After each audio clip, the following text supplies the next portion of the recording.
Form ভ্যালিডেশনের জন্য Vue 3 এর কিছু লাইব্রেরি আছে, যেমন ভিউলিডেট, ভিভ্যালিডেট। তো এই লাইব্রেরির ইমপ্লিমেন্টেশনগুলো আমি আজকে দেখাবো না, এগুলো চাইলে আপনারা তাদের অফিসিয়াল ডক দেখে শিখে আসতে পারেন। আমি আজকে ম্যানুয়ালি কিছু ভ্যালিডেশন দেখাবো, এটা কীভাবে করে সেটা আমরা আজকে শিখে নেব। তো এটা ছিল হচ্ছে আমাদের আগের কোড। এখানে দেখেন আমরা একটি ফর্ম নিয়েছি, এটার কোনো অ্যাকশন দিই নেই। আর Vue.js এর ফর্ম ভ্যালিডেশন এবং ডাটাগুলো নিয়ে কাজ করার জন্য কিন্তু আমাদের আসলে ফর্মের কোনোই দরকার নাই। আমরা জাস্ট এই যে লাস্টে আমাদের যে বাটন থাকবে, এই বাটনে ক্লিক ইভেন্ট দিয়ে ফর্ম ভ্যালিডেট করে আমরা সার্ভারে সাবমিট করে কাজ করতে পারি।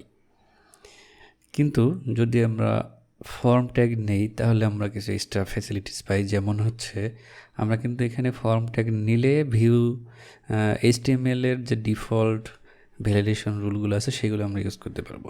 HTML যেমন ডিফল্ট ভ্যালিডেশন, আমরা input type equal to email দিলে ওরা কিছু ভ্যালিডেট করে দেয়। আমরা চাইলে কোনো ফিল্ডকে রিকোয়ার্ড করে দিতে পারি, তাহলে ওরা কিছু ভ্যালিডেশন মেসেজ দেখায়। তো আমরা সেটার জন্য আমি ফর্ম ট্যাগটা রেখেই কাজটা করব। আর ফর্মের অ্যাকশন কিন্তু আমাদের এখানে কোনো ইউআরএল দিতে হবে না, আমরা এটাকে সাবমিট ইভেন্টে হ্যান্ডেল করতে হবে। আর আপনারা জানেন যে সাবমিট করলে ফর্মটা রিলোড হয়ে যায়। তো এটা যদি আমরা সাবমিট ডট প্রিভেন্ট দিই, এটা আমরা অলরেডি শিখে আসছি, তাহলে এটা ফর্মটা রিলোড হবে না এবং আমরা এটা নিয়ে কাজ করতে পারবো। এখানে আমাদের একটি মেথডের নাম দিতে হবে।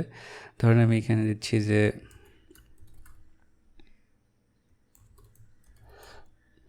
হ্যান্ডেল সাবমিট নামে একটি মেথড দিচ্ছি।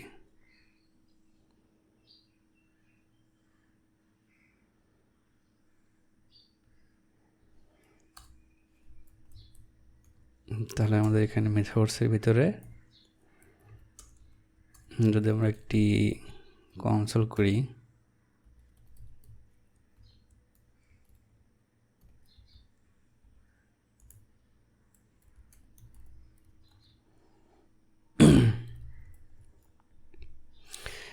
আমরা চলেন দেখে আসি এটা কাজ করে কিনা।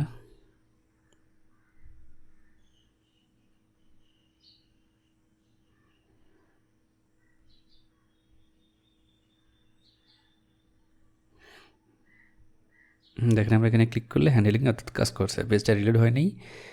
আমাদের এখানে ক্লিক করলে এটা হ্যান্ডেলিং কাজ করছে। ওকে, এখন আমরা ফর্মুলেশনের কাজটা করতে পারি। তো ফর্মুলেশন করার জন্য আমাদের শুরুতে আমাদের ডাটাগুলো বাইন্ড করতে হবে। তো এটার জন্য আমি এখানে একটা ডাটা প্রপার্টি নিচ্ছি।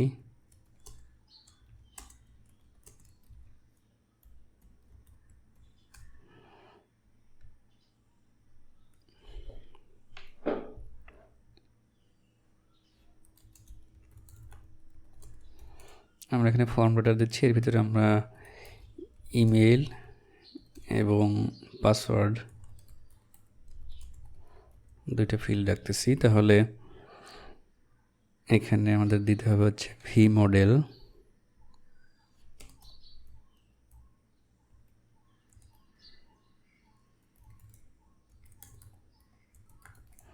Form data dot email. একইভাবে আমাদের এখানে পাসওয়ার্ডকেও বাইন্ড করে দিতে হবে।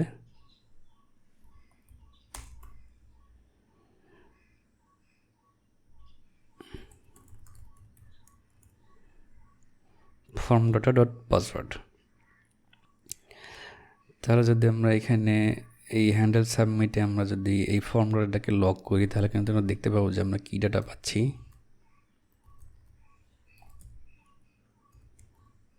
This dot form data. তাহলে আমরা যদি এখানে সাবমিট করি, দেখেন এখানে দিস ডট ফর্ম ডাটা ইমেলটা ইমটি আছে, পাসওয়ার্ডটাও ইমটি আছে। ইমেল ইমটি, পাসওয়ার্ডটা ইমটি। তো যদি আমরা এখানে টাইপ করি ইমেল,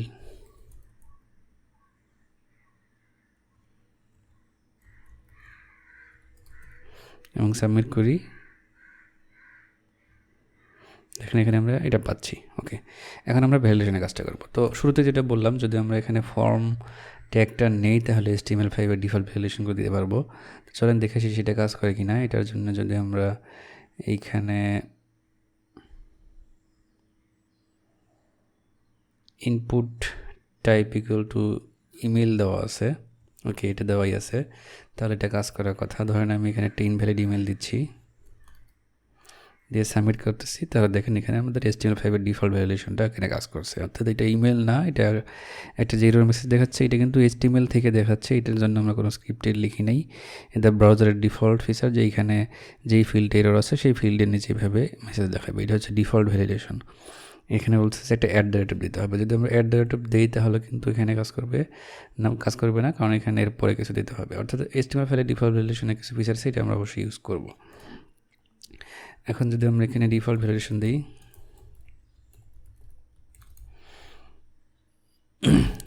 আমরা কিন্তু পাসওয়ার্ডেও একটা ভ্যালিডেশন দিতে পারি। পাসওয়ার্ডে ধরেন আমি এখানে দিচ্ছি রিকোয়ার্ড,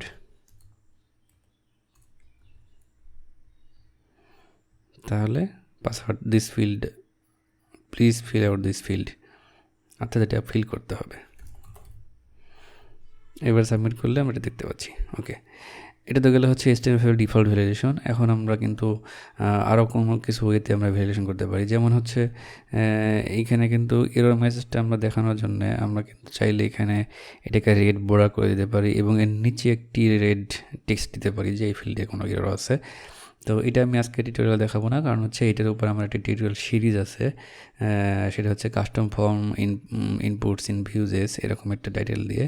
তো ওটার লিঙ্ক আমি শেয়ার করে দেবো, সেখান থেকে আপনারা দেখে নিতে পারেন যে এই ফর্মের ইনপুটগুলোর মেসেজগুলো কীভাবে আমরা সুন্দর করে এখানে দেখাতে পারি। তো আমি আজকে আর একটা ওয়েতে দেখাবো, সেটা হচ্ছে একটি টোস্টে দেখাবো। আপনার টিমের মধ্যে অলরেডি দেখে আসছেন, এখানে একটি টোস্ট আসবে এবং সেখানে মেসেজ দেখাবো যে কী এরর হয়েছে।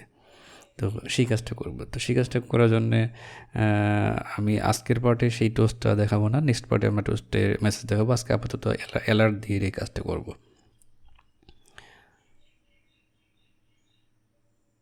তো অ্যালার্ট দিয়ে কাজটা করার জন্য আমরা এখানে ফর্মুলাটাকে চেক করতে হবে। ধরেন আমি এখানে দিচ্ছি যে ইফ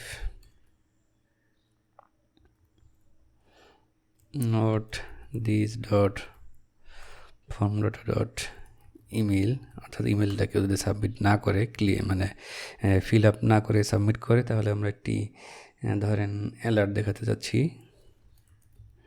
আপাতত অ্যালার্ট দেখাচ্ছি, নেক্সট পার্টে আমরা টোস্টে মেসেজ দেখাবো।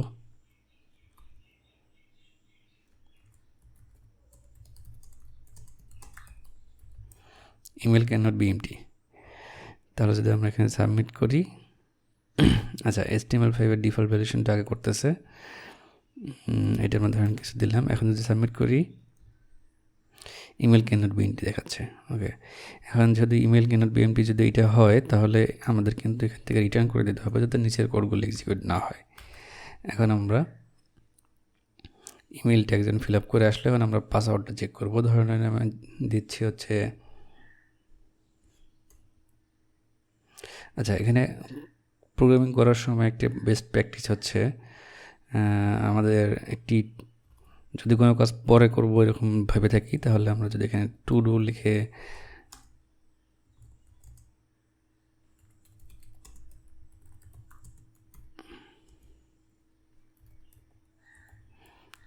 দিই, তাহলে কিন্তু আমরা এটা চাইলে পরবর্তীতে যে কোনো সময় আমরা টু ডু দিয়ে পুরো প্রজেক্টটা সার্চ করে আমরা বের করতে পারি যে আমাদের কী কী টু ডু আছে। তো নেক্সট পার্টে যেহেতু এটা আমরা করবো, এখানে আমরা টু ডু লিখে দিলাম। এখন আমরা সেম ওইটা আরেকটা ভ্যালিডেশন করবো। ধরেন হচ্ছে আমরা একদম সিম্পল, আপনারা চাইলে যে কোনো ভ্যালিডেশন দিতে পারেন। এখানে যদি form data dot password dot length less than 6 হয়, তাহলে আমরা একটি মেসেজ দেবো যে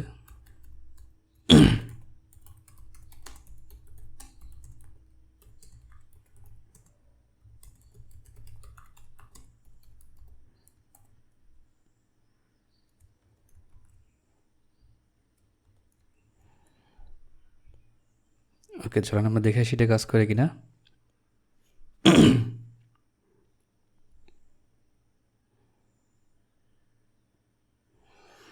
আমরা ধরেন ইমেল ফিল্ডটা ফিল আপ করে আসতেছি।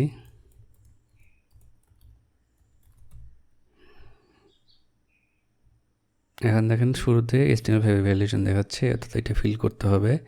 এখানে আমি একটি 3টা ক্যারেক্টারের পাসওয়ার্ড দিলাম, দিয়ে সাবমিট করলাম। এখন দেখা যাচ্ছে যে password must be at least 6 characters long, তাহলে আমাদের 6 ক্যারেক্টার দিতে হবে। এখন যদি আমরা 6 ক্যারেক্টার দিই বা তার বেশি দিই, তাহলে কিন্তু আমাদের ফর্মটা সাবমিট হয়ে যাবে। দেখেন এখানে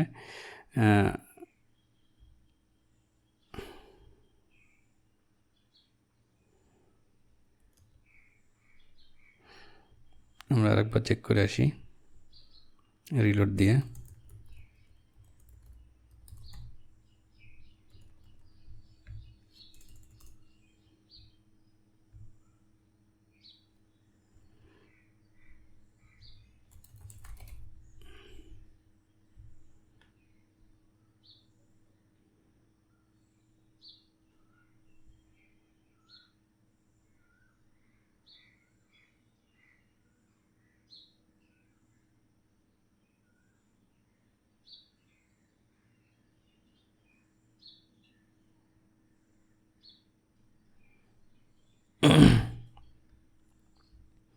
আচ্ছা, এখানে নোট দেওয়া আছে যার জন্য কাজ করতেছে না।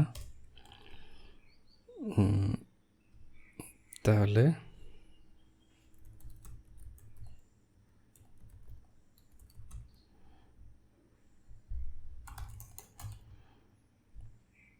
এখন কোনো এরর মেসেজ দেখাচ্ছে না। ওকে, আমরা ডাটাটা পাচ্ছি সুন্দর করে।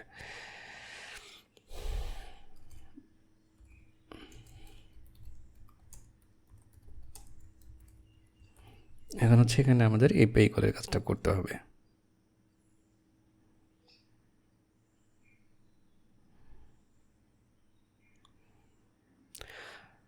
তো এই ছিল আমাদের আজকের